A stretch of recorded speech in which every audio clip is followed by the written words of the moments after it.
मैं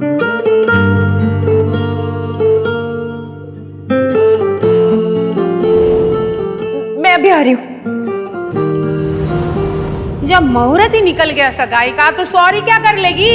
thanks to this girl हमारे सारे अरमानों पे ना वाटर सा फिर गया। हाँ, तुझे तो सरला जी ने सगाई के लिए जॉब से छुट्टी दे दी थी ना, फिर तो दूसरी नौकरी ढूंढने के लिए क्यों गई? अगर इतनी बड़ी प्रॉब्लम थी तो हमें फोन क्यों नहीं किया? आपको वो रिंग कहाँ मिली?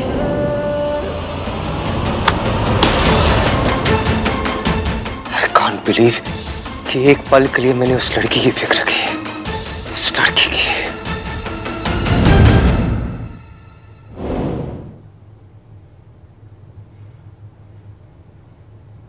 बैंड तो बच ही गई थी,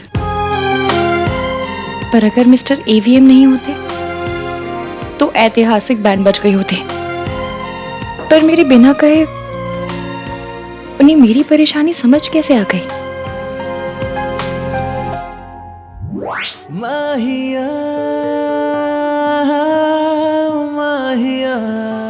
तुम्हें अपनी फैमिली की फिक्र नहीं थी, सिर्फ एक जॉब की फिक्र थी। Selfish to another level.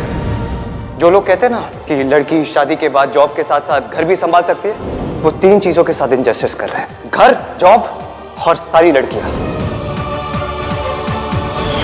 चुटकी भर हेल्प की तो मुट्ठी भर इंसल्ट भी तो की, और वो भी सिर्फ मेरी नहीं, सारी वर्किंग वुमेन के अगेंस्ट मोर्चा खोल के बैठ गए।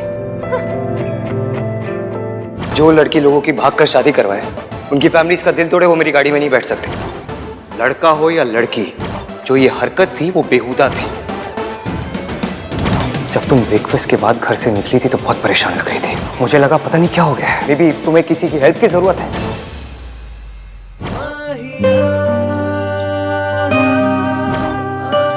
नाम 3 पर पर्सनालिटी 3000।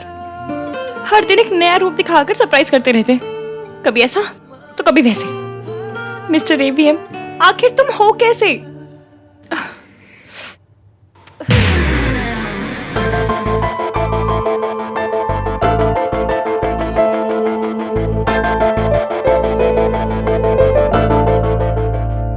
देखो तुम डायबिटिक हो, तुम्हारे पास ना ये पेपर हमेशा तुम्हारे पर्स में होना चाहिए।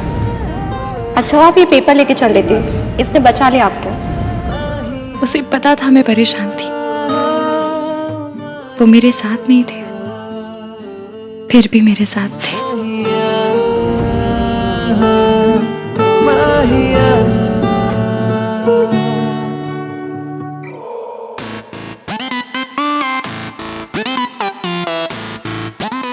भैया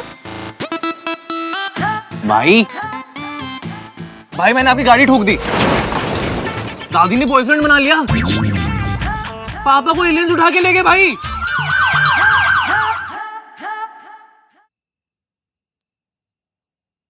इश्की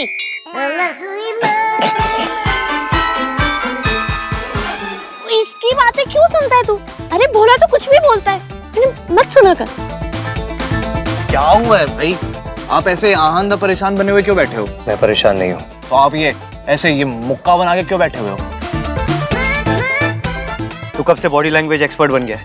जब से आप इतने परेशान हो गए हो तब से। मैं परेशान नहीं हूँ। होना भी नहीं चाहिए। हमारे सोनू की एंगेजमेंट इतनी स्मूथली निकल गई, कोई प्रॉब्लम भी नहीं हुई, तो परेशान होने वाली कोई बात ही नहीं है ना? पर इसकी की एंगेजमेंट में प्रॉब्लम हुई, उसने आपको अपसेट किया, लेकिन उसकी एंगेजमेंट से आपको क्या लेना देना? क्यों लेना देना नहीं है? ऑफ कोर्स लेना देना है।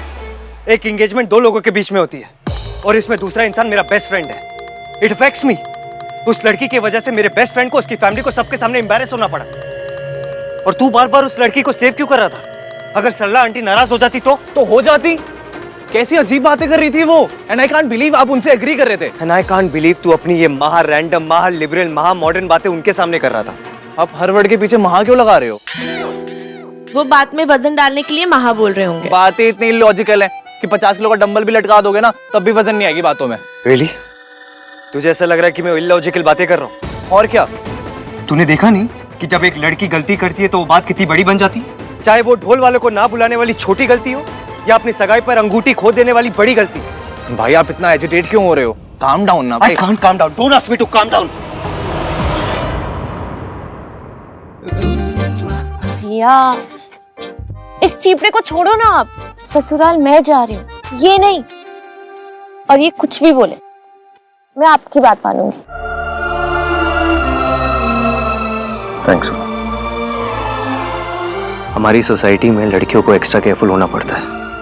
लड़की की एक छोटी गलती भी पूरी फैमिली का माहौल खराब कर देती है। तुम दोनों को आइडिया नहीं है, मैंने उसकी मौसी को देखा था, वो इतना एम्बैरेस हो गई थी उसकी वजह से। I can't even tell you guys. मैं नहीं चाहता कि हमारी दादी और हमारी चाची को कभी भी ऐसी सिचुएशन में आना पड़े। ये तो अच्छा हुआ भैया कि ऑफिस से टाइम पे कोई रिंग लौट आ गया। किसके ऑफिस से?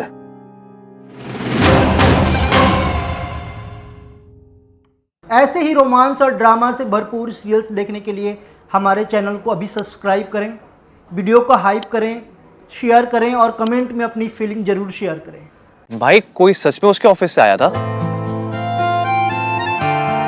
हाँ आया था, बताया ना, कितनी बार पूछ रहे की सवाल। भाई ऐसे ही, आई बिलीव यू। वैसे घर में भी एक रिंग का बैकअप बॉक्स है, पर आपने थोड़ी ना उसमें से कोई।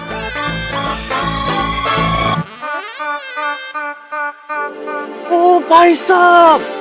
Kartik shut up. मम्मी मुझे कब से बोल रही थी बॉक्स वापस करने के लिए। भाई आपने। Kartik shut up. Shut up क्या? वाह भाई वाह! कार्तिक चुप।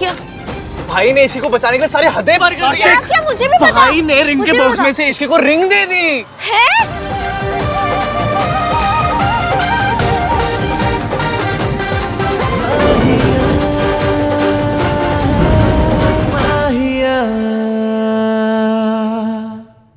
मैंने तुम्हारे लिए कुछ नहीं किया, जो कुछ किया अपने बेस्ट फ्रेंड के लिए किया, सुमन आंटी के लिए किया और तुम्हारी मौसी के लिए किया।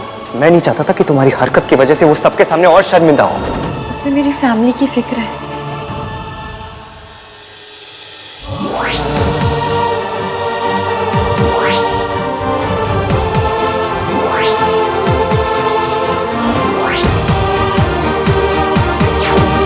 ये नाम 3 बंदा मेरे लिए इसको टिक कैसे किया जा रहा है? नहीं